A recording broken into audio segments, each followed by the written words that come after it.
Islam,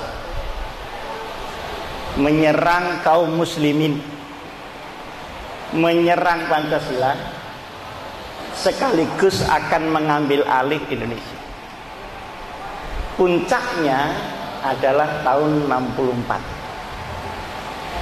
Tahun 60 mulai ada manifesto politik, diteruskan dengan resopim, diteruskan dengan carek, bagai malaikat turun dari langit jalannya revolusi kita.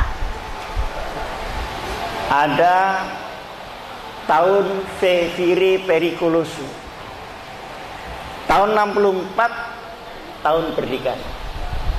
Ketika itu PKI melakukan gerakan pada 4 bidang.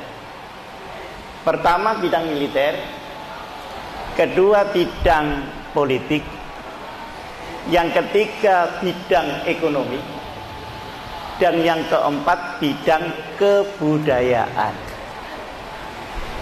Dalam bidang militer tadi disampaikan oleh Pak Salim Said, buruh dan tani harus dipersenjatai dan sudah disiapkan oleh Republik Rakyat Cina sebanyak 100.000 pucuk senjata. Tinggal membawanya saja ke situ. Dan sudah disetujui. Tentara mulai dibunuh di Bandar Petsi. Kemudian gerakan-gerakan yang bersifat massa sudah mulai dilakukan. Misalnya mengganggu orang sholat.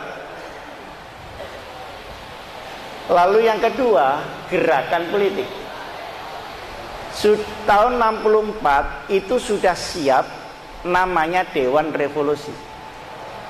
Mulai tingkat pusat sampai kepada tingkat desa. Dan Dewan Revolusi inilah kalau G30 berhasil langsung mengambil pemerintahan dari pusat sampai ke desa. Teror-teror berupa pembuatan lubang-lubang untuk para kiai. Kalau di tempat saya, justru yang akan mengubur anak dan cucu-cucunya adalah mbahnya sendiri sebagai tokoh komunis. Lubang-lubang semua sudah disiapkan. Alhamdulillah diisi oleh mereka sendiri. Nah, kemudian di bidang budaya, itu tadi yang di bidang politik, termasuk pembunuhan jenderal-jenderal, ini semi militer dan semi politik. Kemudian di bidang kebudayaan, serangan-serangan kepada Islam sebagai agama itu luar biasa. Di dalam budaya ini yang di depan namanya Lekra, Lembaga Kesenian Rakyat. Itu pegawaiannya bikin ludruk, judulnya Matinya Gusti Allah. Ada judulnya Gusti Allah Mantu. Nah, berarti kan ada besannya Gusti Allah.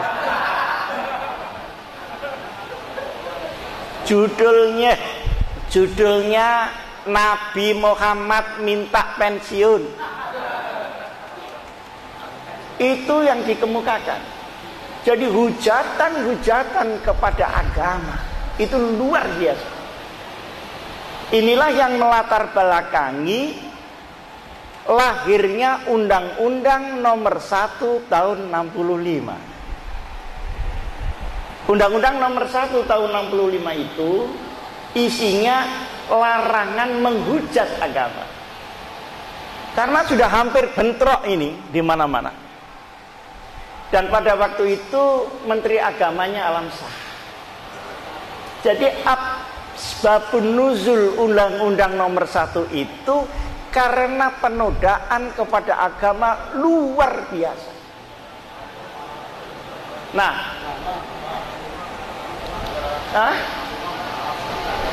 siapa? Oh, Pak Saifuddin. Maaf, tahun 65 Menteri Agamanya siapa? Ingat saya, itu undang-undang yang mengajukan Pak Alam Shah Ratu Prawiran Kala. Di Sesnek. Ya betul, yang betul bukan Menteri Agama, masih di Sesnek. Tapi dari beliaulah ide itu, karena beliau sebagai seorang Muslim dan tentara, jadi berani untuk menghentikan penodaan agama. Nah, belakangan Undang-Undang Nomor 1 Tahun 65 itu digugat supaya dicabut. Sayangnya ada orang NU yang ikut menggugat di situ. Innalillahi wa inna ilaihi raji'un. Nah, saudara, kemudian dari segi pemutarbalikan opini. Jadi misalnya BTI, Barisan Tani Indonesia, pekerjaannya ngapling-ngapling tanah milik orang lain. Itu kalau pidato di muka santri, BTI adalah Barisan Tani Islam. Jadi mereka itu sepertinya lidah tidak bertulang, karena yang lidahnya bertulang itu hanya bebek aja. Jadi enak aja dia berbalik ke kiri ke kanan itu. Kenapa? Karena tidak ada Tuhan. Tidak ada sesuatu yang harus dipertanggungjawabkan kepada Yang Maha Kuasa.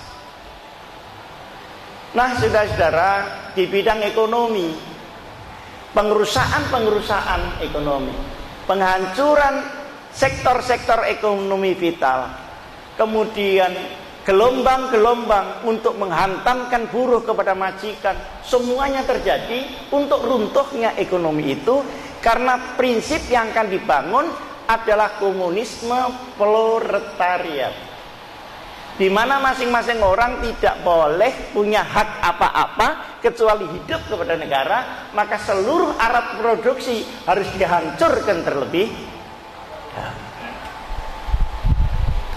Ini suasananya.